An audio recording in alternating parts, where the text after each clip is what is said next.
सामाजिक कार्यकर्ते राहुल भाऊ चिकणे यांचा वाढदिवस अन्नदानाने साजरा। सामाजिक क्षेत्रात आपली ओळख निर्माण केलेले आणि नेहमीच लोकसेवेत अग्रेसर असलेले राहुल भाऊ चिकणे यांचा वाढदिवस उत्साहात साजरा करण्यात आलाय। या विशेष दिवशी अनेक मान्यवरांनी उपस्थित राहून शुभेच्छा दिल्या। तसेच विविध क्षेत्रातील प्रतिष्ठित व्यक्तींनी दूरध्वनी संदेश आणि प्रत्यक्ष उपस्थिती लावून राहुल भाऊंना वाढदिवसाच्या हार्दिक शुभेच्छा दिल्या। वाढदिवसाचे औचित्य साधून समाजासाठी उपयुक्त असा अन्नदानाचा कार्यक्रम आयोजित करण्यात आला। या उपक्रमात गरजू आणि निराधार लोकांना जेवण देण्यात आलं। अनेक स्वयंसेवक आणि संस्थांनी या कार्यात सहभाग घेतला। सामाजिक बांधिलकी जपत प्रत्येक वर्षीप्रमाणे यंदाही त्यांनी आपला वाढदिवस समाजकार्यासाठी वाहिलाय असल्याचं दिसून आलंय।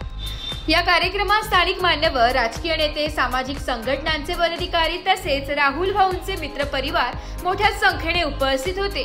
या उपक्रमामुळे वाढदिवसाला समाजसेवेचा अनोखा रंग प्राप्त झालाय। ब्युरो रिपोर्ट, नाशिक लोकशाही न्यूज, नाशिक।